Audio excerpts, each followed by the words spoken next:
what are the trends that are going to reshape how artificial intelligence is going to be used starting from this year onwards, okay, from like 2025 onwards. And to tell a little bit about myself, I actually work as a AI architect for our company as is now. And then other than that, I'm also like a founder of a company called ZEIOS AI. Okay, so that's it for introductions. And like let us jump on to the next slide. Okay, so we will discuss what is the state of artificial intelligence at the moment.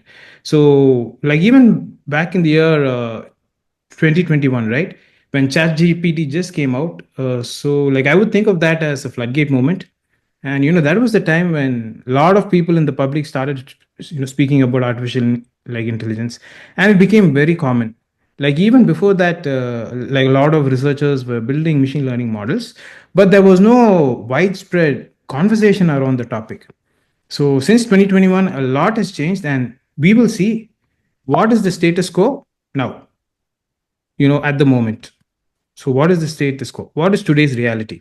So, we know that artificial intelligence is now a super duper important core component of businesses and public sector operations. So, a lot of companies have already started using it to be able to automate how to deal with mails sent by customers, how to reach out to customers.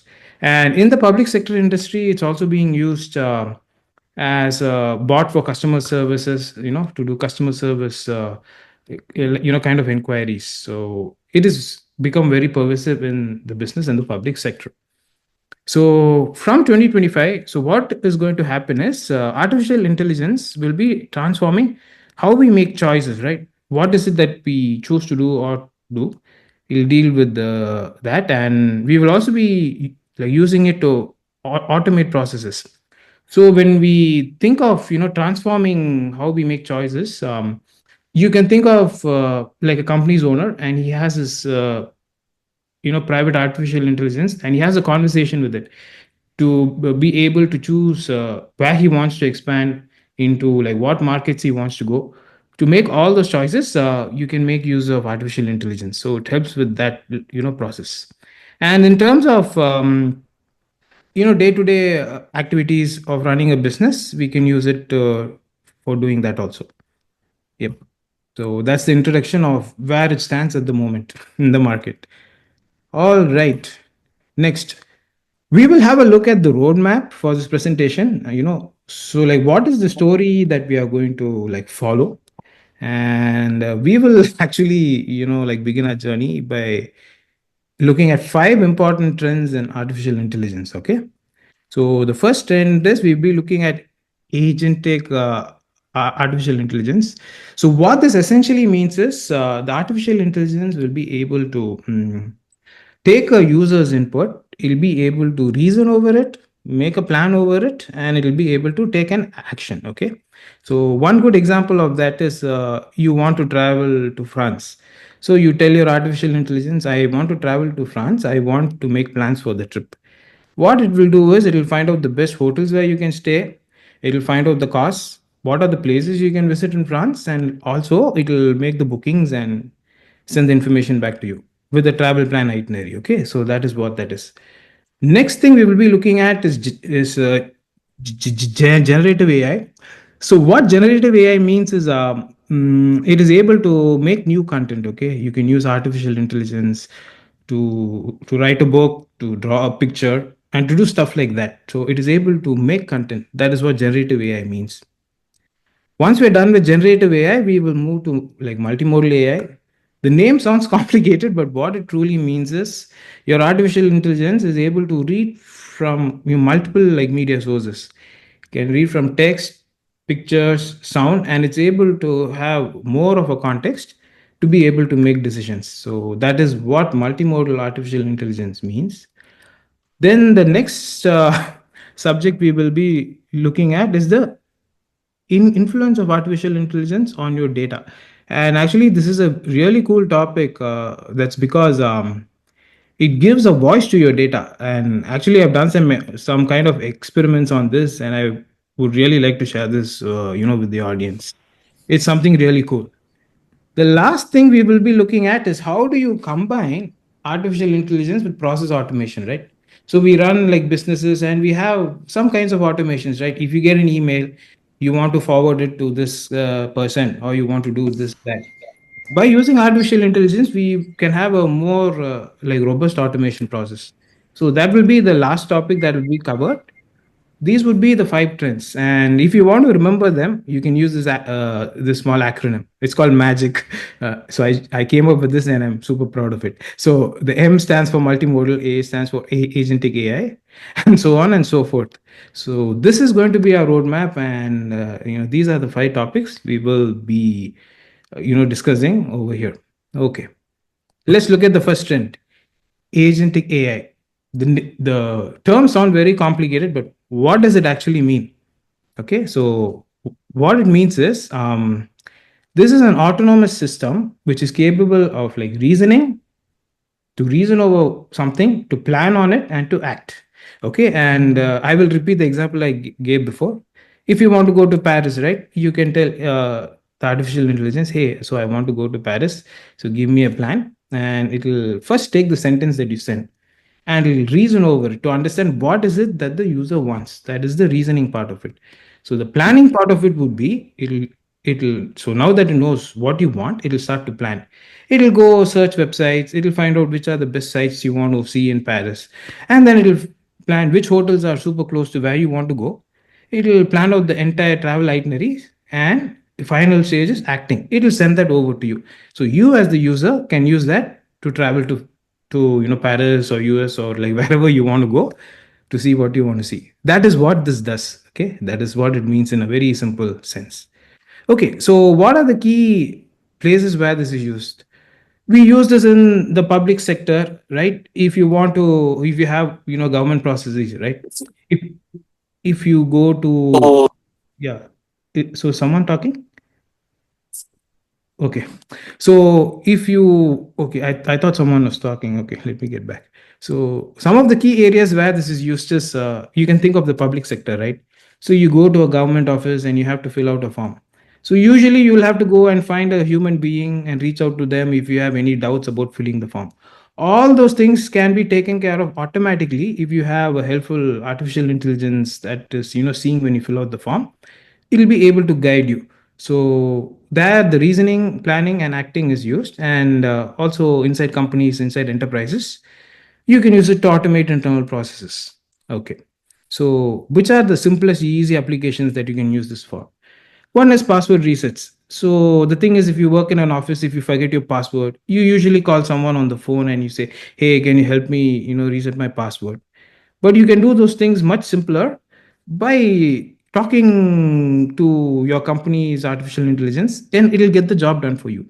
And if you want to apply for leave, right, from your office, you can send vacation requests to this. It itself will send the emails to the respective parties, make sure that you get the authorization, and it'll send like the authorization for the leave or a decline back to you. And the last thing is you can use it for doing like user interface automations. And actually, this is super important, and I have like a demo on this. So I will show you like what happens in the demo. All right. So the next thing that we will see is a demo on how this particular trend is used now and how it will expand as we go like further down the line. So we will see how agentic AI is used for like UI automations. So let's go there. So what you will see here is a gentleman, and he has the task.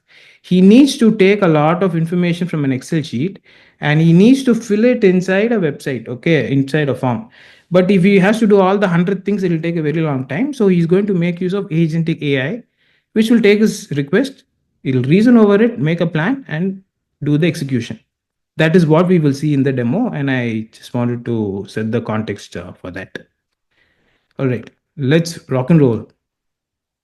Let's create an AI agent that reads all this Excel data and put it into the employee onboarding form one by one. I open up the Microsoft Power Automate desktop, which is a free Windows 11 application. Here I hit the AI recorder. Now I'm going to record my microphone and everything I do on the screen. Let's click next. Let's pick a screen and a microphone and hit record. Find the path to my desktop. Then use the path to open this Excel file placed on my desktop. Read all the data and transfer it to this form. Transfer all the rows, and after each row, click the Submit Onboarding button. Then I click Done. Now Power Automate Desktop, the AI recorder, will analyze my mouse movement, everything I said in these 3 sentences, and then it will create a script. So let's fast forward.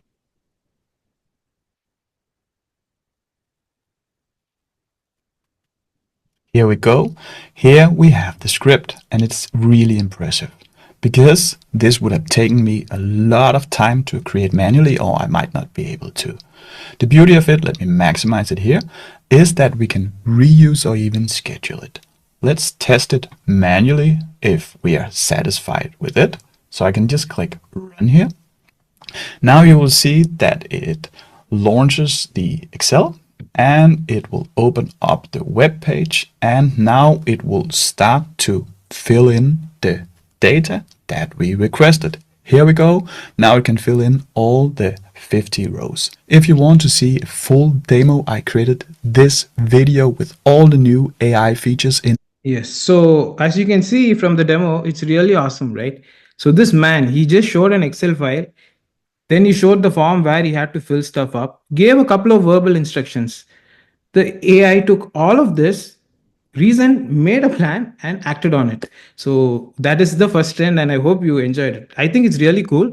So, like, if we go more into the future, we will be heading into systems with multiple of these agents, right? They'll work together to accomplish more complex tasks. So that is the first trend, and it's really pretty awesome.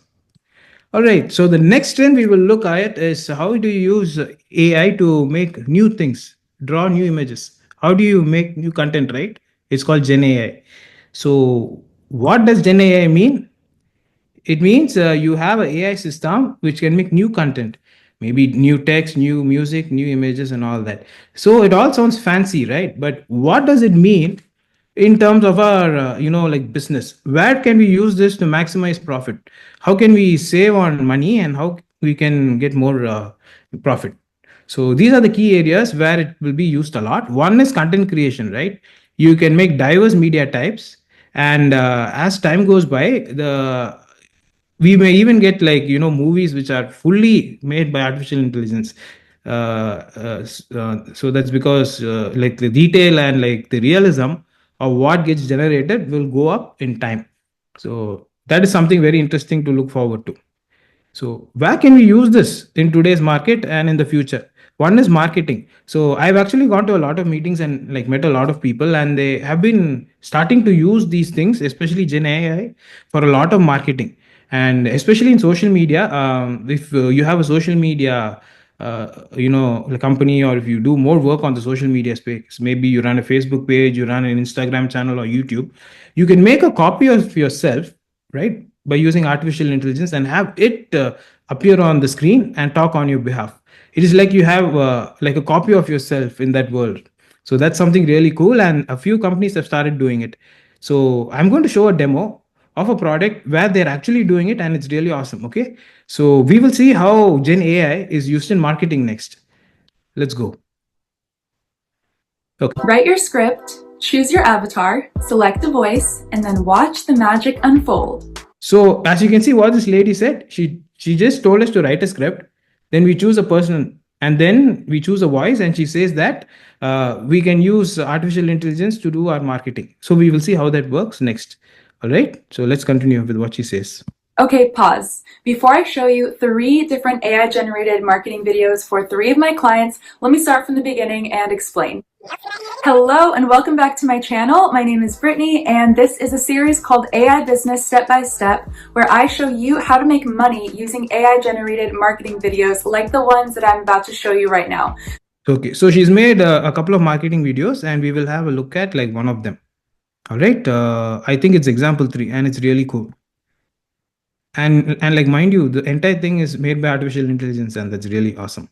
to see which ones do the best. So this client is also selling an AI service, which is similar to the service that I'm offering. He is helping people use AI videos to market their businesses. And so in this video, I've created another AI character who has a little backstory, and basically he's looking for a job. So here's this one. I'm not real, in case you couldn't tell. Embarrassing, but I'm actually looking for a job right now. I'm an AI actor, and Hollywood's been tough. So while I'm waiting for my big break, I'm here to make social media marketing videos for your business.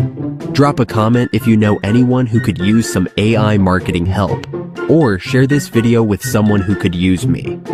Follow for more AI business tips and to support my journey getting a job.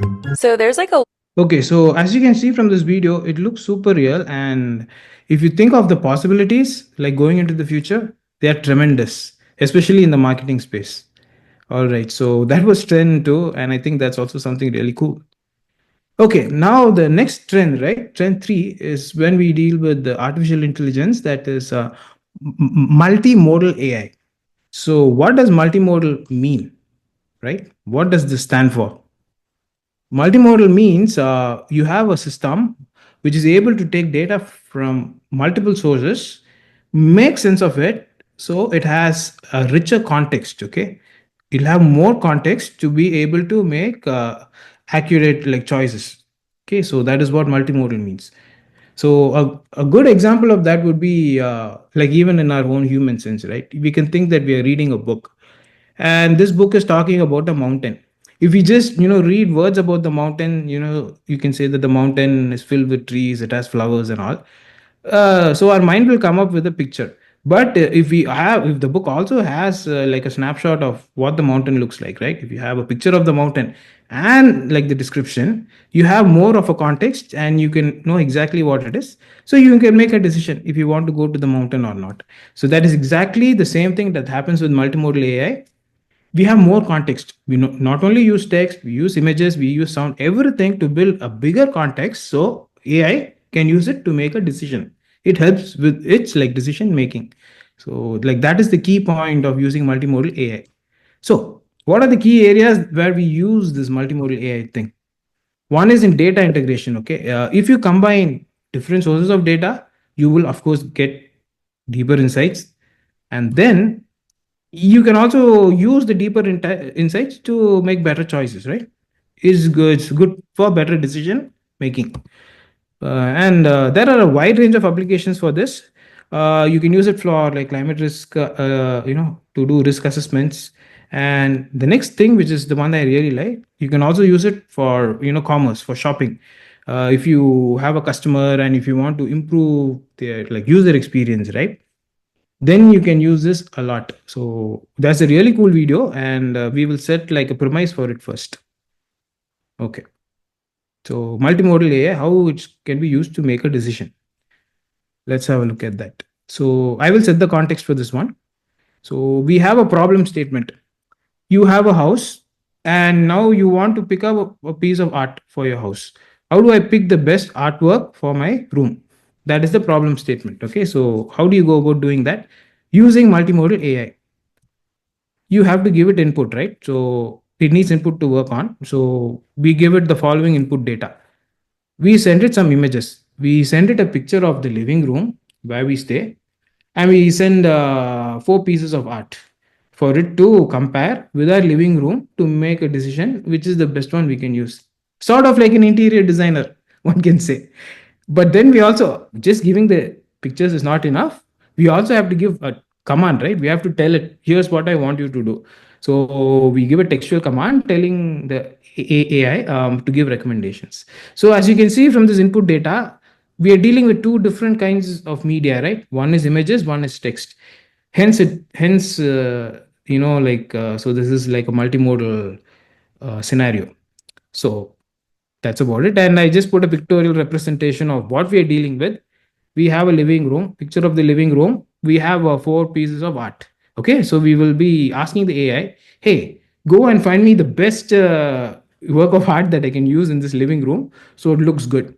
So let's go and see how it happens. We'll go and see like a video demo of how that works. Okay, so I'll just jump to the exact part, where the demo happens. So let me jump over here. I think it might be loud. I'll reduce it to 50%. So let us go and see. I believe it was the third video. Okay. Finally, let's consider an e-commerce use case. Say you have a furniture site and you would like users to upload pictures to get specific recommendations. With Gemini's ability to reason across multiple images, this is a real possibility. Start with a photo of a customer's living room. I'll also supply 4 possible pieces of art that the customer may be interested in. Now, I'll use Gemini to help the customer choose the best option. To get specific product recommendations, I'll ask Gemini 1.5 Pro to explain whether each piece of art would be appropriate for the style of the room. I'll also ask Gemini to rank each of the art pieces. I'll make sure to label each image within the prompt so Gemini has a reference when providing the final description. When I run this cell, you can see that Gemini provides thoughtful and well-reasoned feedback, taking the customer's room into consideration. Okay, so according to this lady, she says that like Gemini was able to give like thoughtful explanations. So we will have a look to see if that is really the fact. Okay, first we will have a look to see like the ranking of how it has set up these art pieces. According to Gemini AI, it says the second piece of art, right? If you look at the very bottom of the screen, it says that is the best picture to use. And then number 2 would be the first piece of art, and the worst performer say among all of them is the piece of art number 4. So we will go back to the list and see if it makes sense. Okay, we will compare the room, compare these suggestions and see if it really made a big difference. Okay, so the first one it suggested was the piece of art number 2, and the worst one is piece of art number 4. So we go back in time, back over here, and we have a look. Does that make sense? And sure enough, what Gemini told us was the best piece of art for your room is this one, the second one. And that actually makes sense because it kind of, blends with the surrounding. If you put this piece on top of this room, it'll look pretty good. And the worst performer it said was 4, right? That makes sense. This has a lot of color. If you put this in this room, it'll really pop out. It'll really pop up and it won't blend well with the room. So you can see in this way, by using like multimodal AI, you use the prompt, you use the pictures, it is able to reason through them and give a very good suggestion. So like this is a very important trend, and I can see this playing out in a lot of areas, even in defense, right? So we can make use of these things, but like that is a topic for another day. Cool. So I hope you're having fun till now. So we'll jump to the next one. Okay. This one, right? So like this one is really cool. Here we are going to study how artificial intelligence has an impact on your data.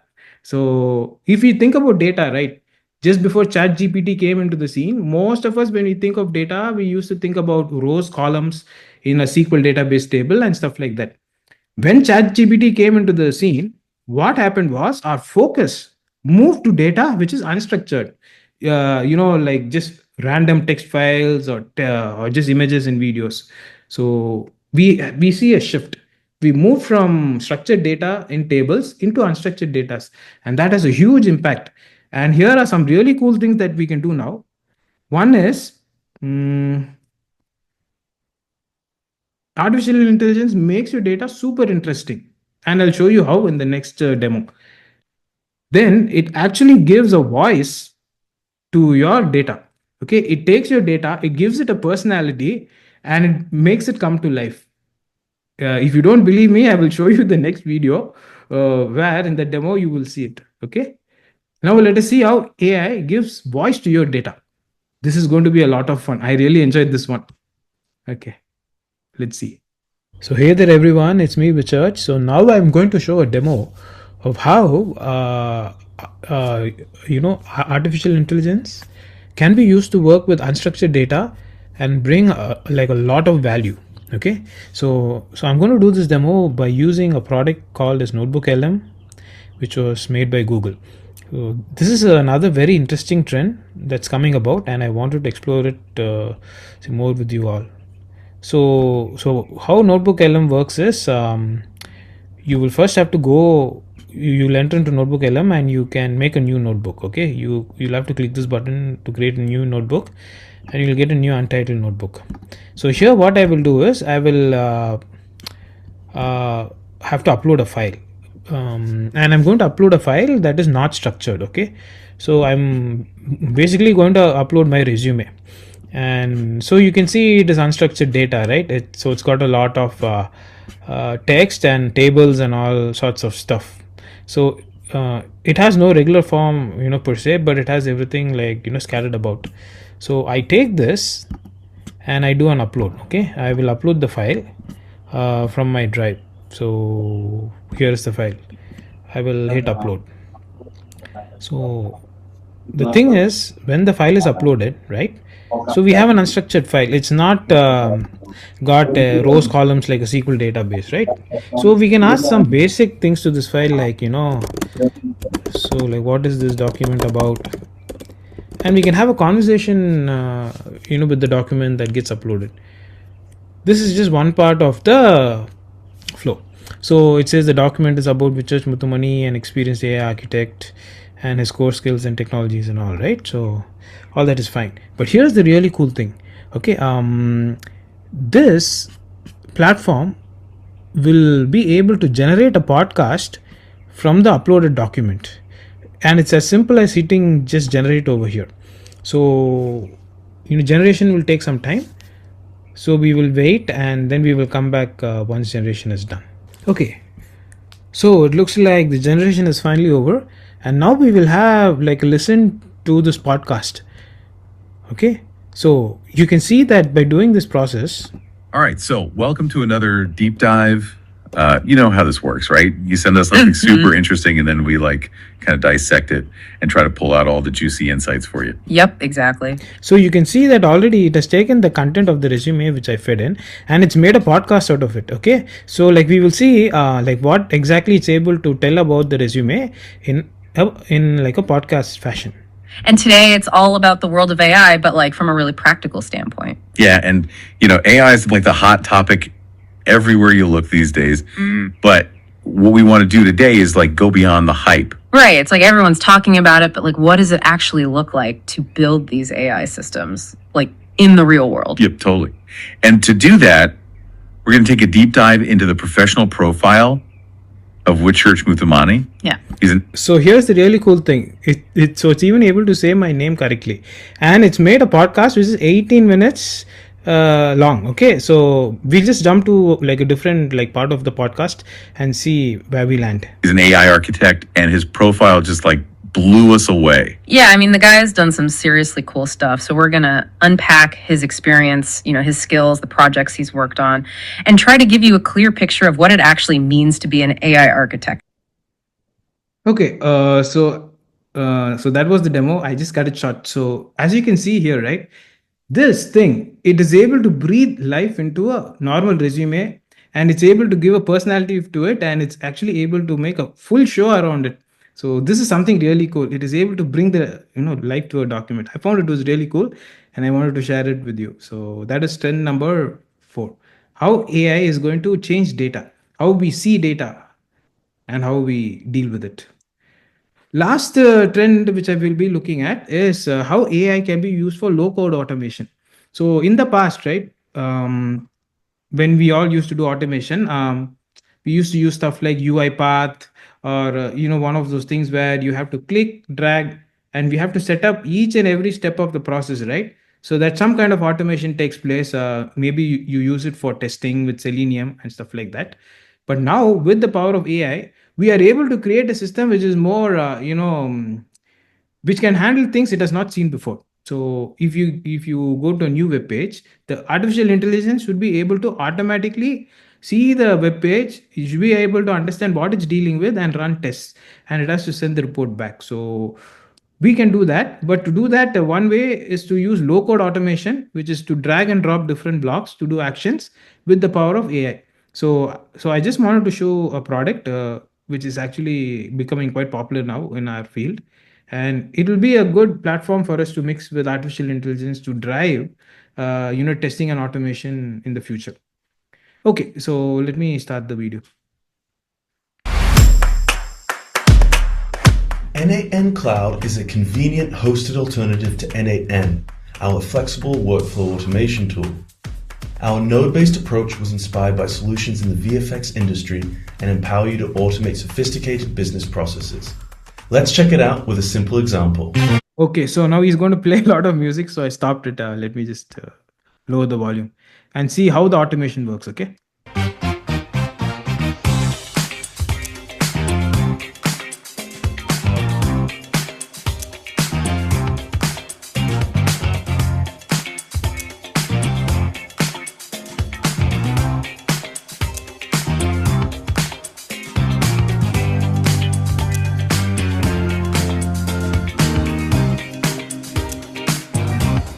Okay. So what we actually saw in the demo was this guy is filling out a form. It is able to automatically take the form, send an email, and it has a Slack integration that works. So how they accomplish all this stuff is through drag and drop. Okay. So far, what we've seen is just automation by using blocks. Now, I've seen a couple of people I met in the industry who started using artificial intelligence in this workflow to be able to do way more superb things. So that is something that is happening in the future. Like a lot of companies are coming up and things are really like blowing up now. So that was the last trend I wanted to share, and it's something very promising. People are making a lot of real money by like using this approach at the moment. All right. So we've seen a lot of trends. We've seen 5 of them. I hope some of them were new to you. And even if some of them were old, at least I hope it gave you an opportunity to open up your mind to see, so what are the things you can do with these things and how you can make profit and how you can drive your businesses. Okay. So now we will look at the paths to success with AI. So the first path which I learned through my experience meeting people was path one is to listen to your audience because they are your best consultants. Okay, so most techie people, we work in a silo and we don't know what the market wants. By going and moving with people who use these tools, we get a better appreciation of what they need. So it is important to listen to your audience. So that was the first key takeaway which I learned from my life. The second one is build fast by using existing tools. That's because this field is a very fast moving field. You may start a startup with a good idea, but when Microsoft is going to have its next expo, it will make a side project which will take out your entire company. So it's always important to build fast with existing tools, and most importantly, time to market will win over deep technical stacks. If you want to make money, you have to move fast, use existing tools, and you have to market your stuff fast. Okay. So that is the next learning which I got from the industry. The last one is if you're not interested in making money quickly, and if you want to do things on your own, right? If you want to start a Tesla or a SpaceX, that is the long game. So that is part three. Okay. So part three is you have to focus on the long game. You build the entire tech stack and you make advanced AI systems with full control over the intellectual property. You do this if you want to change the world, but it's a very long process. And here we're talking about the likes of SpaceX and Tesla, where they do the hard engineering stuff. So these are the three paths which I learned from my personal experience, which you could use if you run a business and if you want to make money and really profit in this world of AI. So I'll stop talking now. I think I spoke too much. So thank you very much for your time. And now we will open up to the audience. If you have anything, feel free to ask me, and we can have like a vibrant discussion. Hopefully, thanks. Hi, Richard. Hello. Who's this? My name is Vamsi. Nice to meet you. This was a very good presentation, like webinar. I just have one question. What are the current industries which are getting most benefits from the AI industry? That is a very good question, Vamsi. Actually, I've done a lot of scouting on this, and small and medium businesses, right? At least here in the States, small and medium businesses are actually like benefiting a lot from process automation. So like drag and drop tools, right? From Trend5 that I showed you, right? The logical Yes. tools. They combine that with the power of artificial intelligence to do a whole lot of things. Actually, today, you won't believe it. I was talking with a guy, like one of the guys in my circle. He was able to snag a very big client. It's called Lifetime Fitness. It's a gym in the US. He is now helping the gym to automate all their sales processes. So sales and marketing, right? They have these robocallers that call like customers and sell products to them, like gym workout plan or like special classes, right? So in that area, right, it's very useful. Here we're talking about a big company, but there are other lots of smaller companies that want to do some kind of automation, right? For their marketing needs, or if they want to make social media, right? We have a lot of these people on Instagram who are making reels and all sorts of content. So they can actually do more work by having these profiles, right? Um, if they use artificial intelligence, which is going to scan them completely and make a virtual copy of them, they can use the copies to do the work for them. So a lot of stuff is happening in that space, in the marketing space, and in the space of doing all sorts of process automations.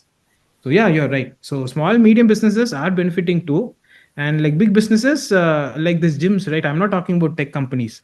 Like gyms and other places, they are actually like taking on all these new technologies to see how they can change the way that they do business and how they can cut costs. It's making a huge impact. And so like this guy I met, he's actually got a very big contract, and everybody was super happy for him and also surprised. Yeah. So thank you for that question. I hope I answered it for you, or at least gave Yes. Um, some I decent. have one question. Uh, Yes. Mandeep this side. Mhm. So I just wanted to know like how it will impact the ERP market. Okay, we have Workday, SAP, Oracle, ERPs, right? How it impact that, and as a consultant or a developer for these integration and all that kind of stuff, how I can prepare myself for that? I mean, do I have to learn AI for that, or how it will be? There are different ways to approach it, and it's a very good question that you asked me. So like one of the things I really learned, right, by talking with people who use these things who are not technical. So these are Mhm. people who just started using these tools. What they all went to this common theme. Sometimes they use these tools as a separate silo. So you saw that notebook LLM I showed you, right? They Yep. use that to create presentations and other stuff. And once they know the tools, what they do is they go to this low code environment thing, where they drag and drop the tools and they link them up to be then they use that to do their work. It actually helps them to do their work, harder and faster. So deep knowledge of artificial intelligence is something you could have, but from my experience, right, and this was really surprising, more money is made by those who don't need to be too much invested in it. It is a matter of abstracting away the details, Mm. seeing the big picture, and how fast you can have these things combined together to add value, right? So at the end of the day, technology is just for value. It may be Yep. complicated inside, but we don't care. We abstract away, we roll it all back, look at it, and see.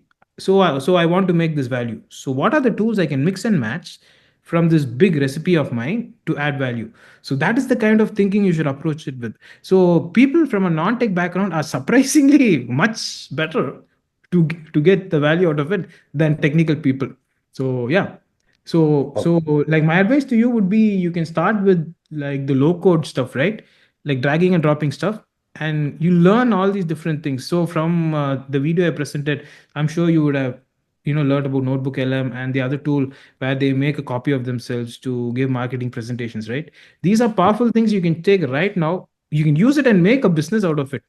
So yeah, that would Okay. be what I would say. I hope it answers your question, or at least it has opened your mind to new possibilities.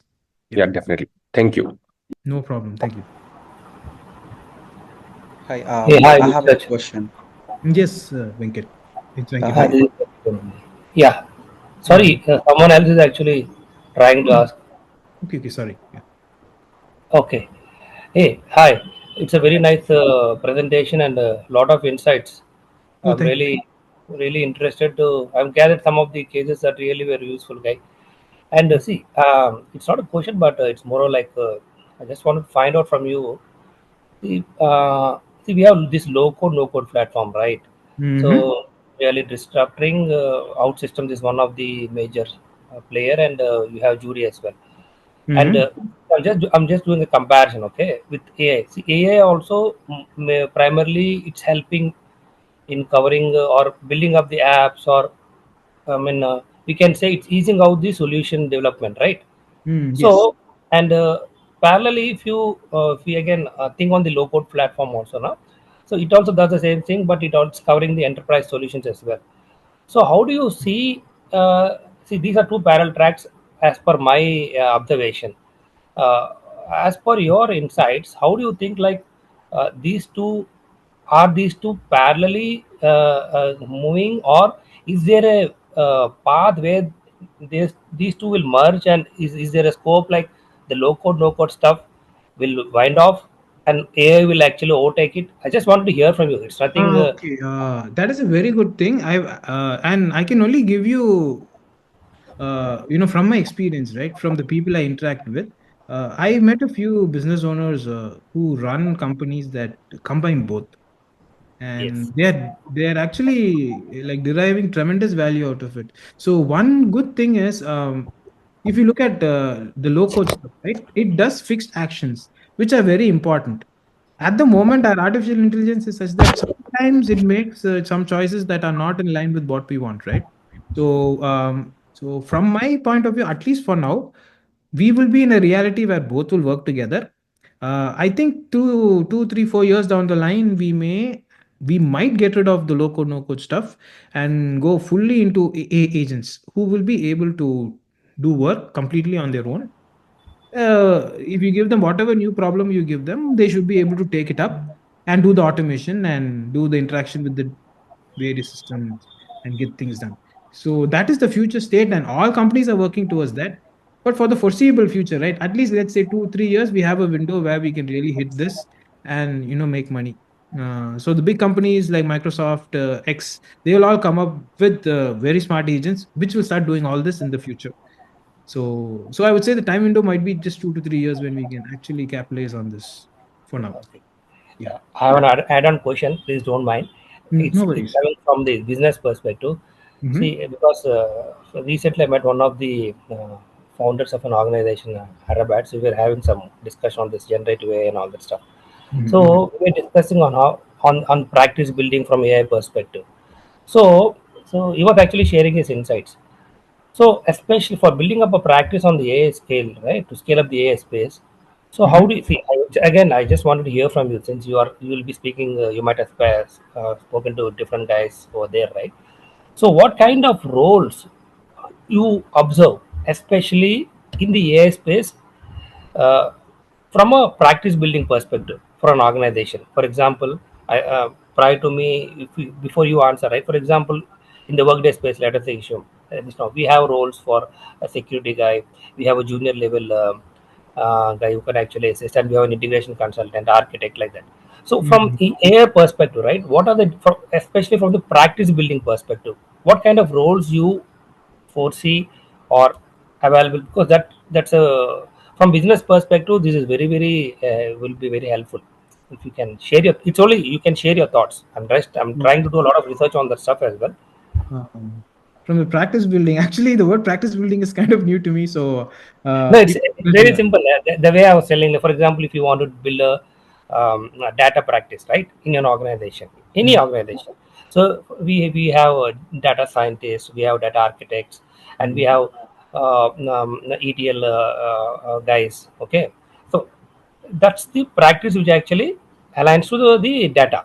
Similarly, earlier we used to have big data guys, right? Where we have used to big data is like now how AI is actually, I mean, disrupting the space, right? Earlier, probably 5 to 6 years back, we used to see big data, right? How to open Mhm. all that stuff.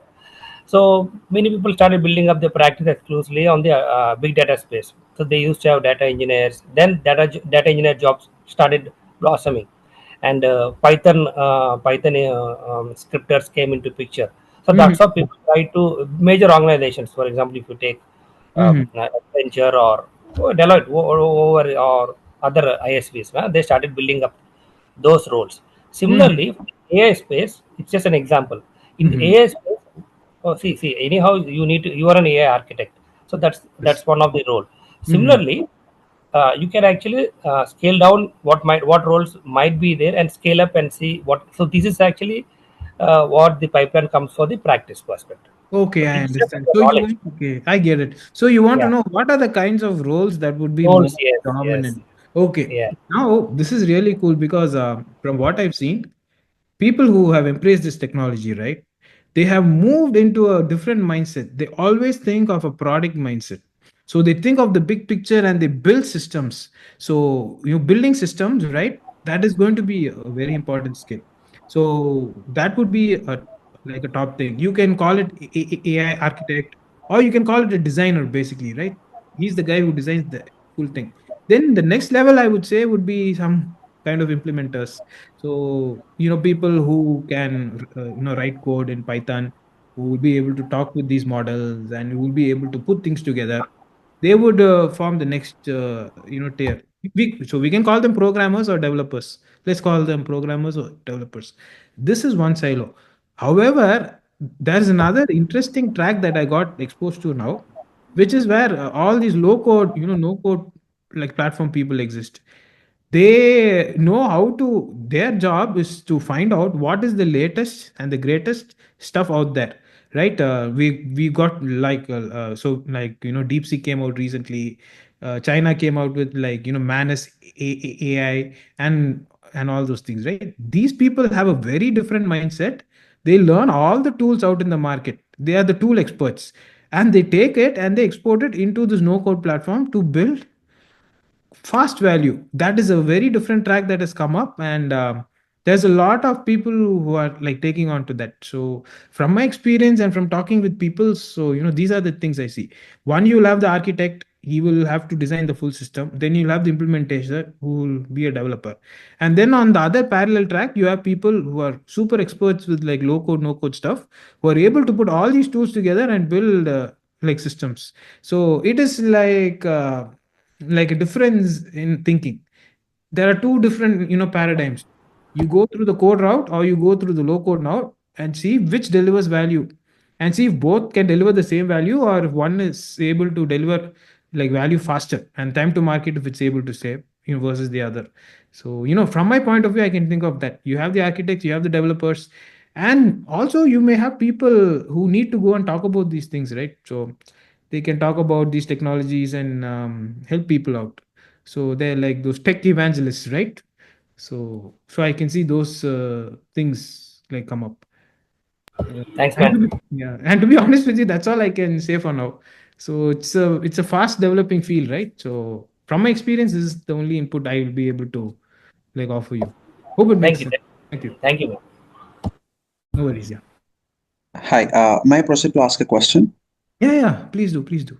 Hi. So, in your earlier conversation with one of the teammates, I have heard you telling about how the sales and marketing are being automated through AI, Hmm. and it's a really good thing.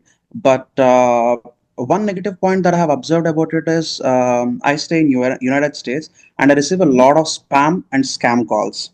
And Oh, the moment I okay. answer the call, an AI generated tone qualifies and checks if you're eligible to be scammed or not. That's the funny part.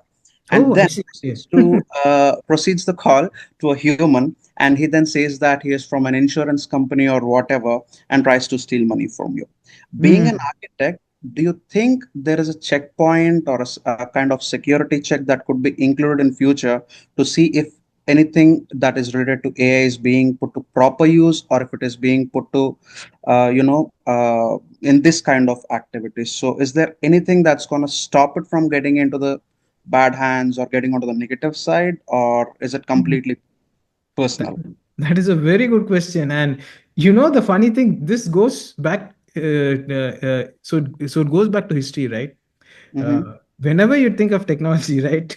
If it goes into the right hands, we can do tons of good. If it goes into the wrong hands, it completely can ruin the world, right? Like True, even exactly. fire can be used to warm you, or fire can be used to burn buildings and take over countries. So Yeah. ultimately falls into the hands of the persons. However, there is one thing we can do though, and that one precious thing is we can always teach people, right? The next Mm-hmm. generation of people who have a likelihood of being scammed, Mm-hmm. what scamsters will do. They all follow a general pattern, right?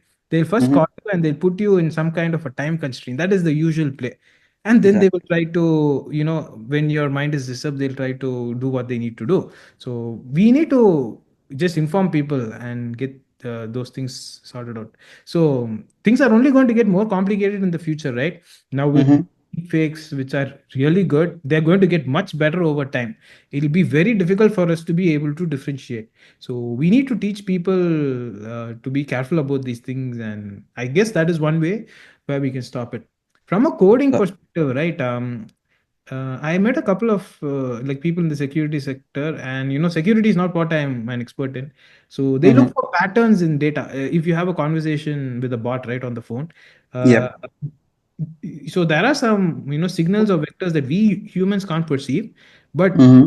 other artificial intelligence is able to dissect this and know, like based on the dissected information and the signals, right, the vectors, it's able to like figure out whether it's a real human or not.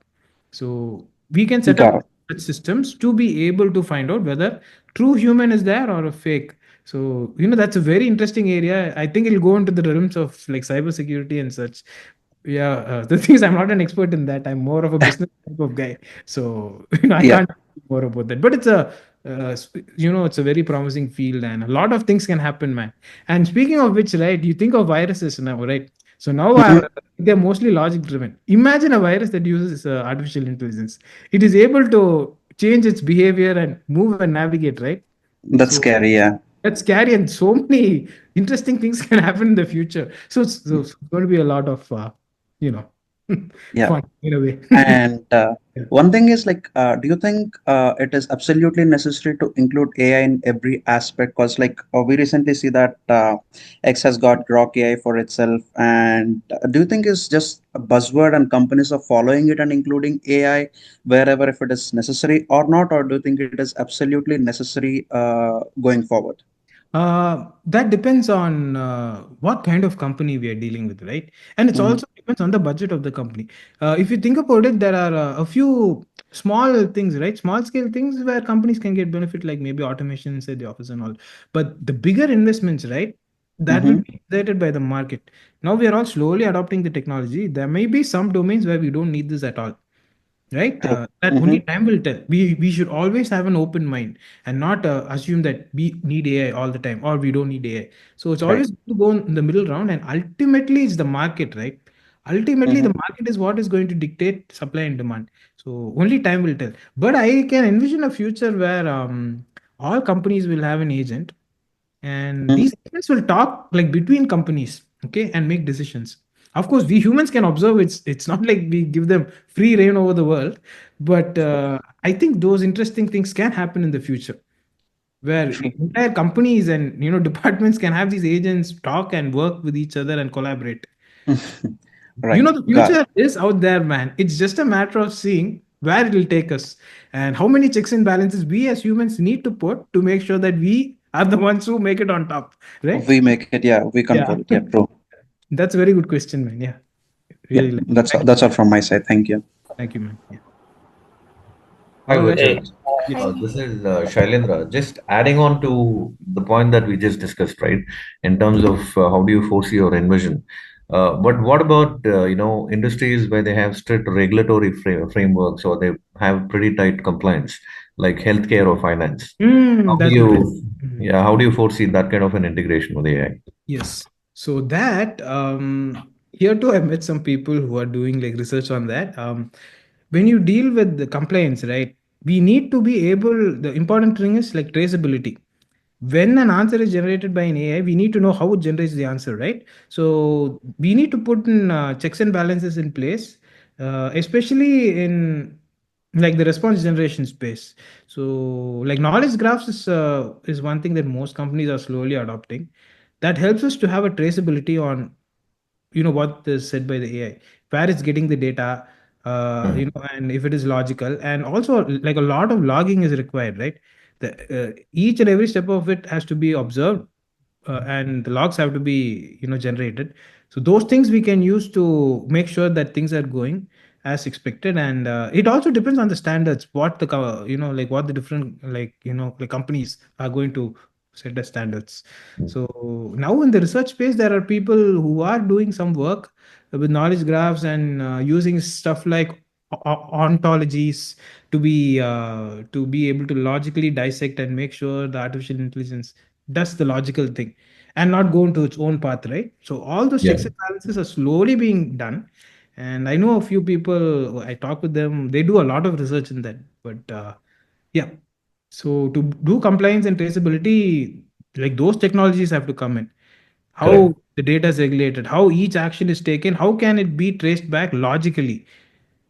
And so full traceability, every step needs to be recorded. So those things will come in the future, and I'm sure governments will set the standard, and like we will have to comply with it, and that especially in healthcare. So Yeah. yeah. But I don't think even JP Morgan or any other finance companies, right? They've kind of adopted to the AI culture. Not yet, right? Nothing yet. I see. Yeah, slow to adopt. Sometimes it's also good instead of jumping in. I Yeah. think the small and medium businesses are like small boats, right? They can navigate quickly. Big Correct. companies are like steamships, so they would take Yeah. a while to change direction. So all the experimentation and all the growth and all the trying and failing fast and succeeding fast is going to happen in the small medium space, and that should hopefully set the narrative for the bigger things to come. Got it. Got it. Thanks. Thanks, Bachchan. No problem. Yeah. All right. So any other questions, or are we good? Okay. Yep, sorry, I have one question. Yes, Uh, Puneet. Yeah. so recently you would have heard about this IndusInd Bank issue, right? If you are staying in India, you would have known this. Like they cooked up the books. So what they did, they usually trade with stocks, and if they make profit, they'll show in the books. If they make loss, they'll cook up their books and they'll keep it aside. And recently, there was a correction of around 2,000 crores. It's a big news here. Oh, I So see. how I do didn't know you that. think Yeah. AI could fix this kind of issues? It's a major market correction within this bank. Oh, I see. One thing I would say is it's like good with pattern detection. So whenever these changes happen, is there a historical trend? Or the thing is, if there is a way to track the history of the transactions, right? If there's a sudden change or something, we can use it to flag anomalies. But from my point of view, I don't think I'll be able to answer it. There are some cybersecurity guys who will be much more, say, attuned with this, man. So I'm not sure how I can help you. But yeah, we could use AI for that for sure, because it's very good with pattern recognition. If you send the right signals, right? If it can track the signals and know if something is off from what is norm, maybe that can be used to take care of these things. But personally, from my limited knowledge of the space, I don't know if I'd be able to give a more concrete answer. I'm sorry, man. I hope it's okay. Okay. Thank you. Yeah. So it looks like we have 3 more minutes left. So my moderator told me 3 more minutes left. So that's it. So and one thing is, I want to thank you all for showing up and asking all these questions. So that shows that people liked. So that shows at least people got some value out of this presentation, and I hope it opened your minds. All right. So thank you very much, and yeah, that's it. So I'll ask the moderator. So moderator, so can we like close the meeting or what? Okay. Thank you, Richard. Thank you so much. It was very informative and very nice session. Thank you so much. No, And no thanks problem. for everyone for joining this. All right. Take care. Huh? Have a good day, everybody. Bye. You too, Bachchan. Thank you. Bye bye. Thanks a lot. Bye. Thank you all.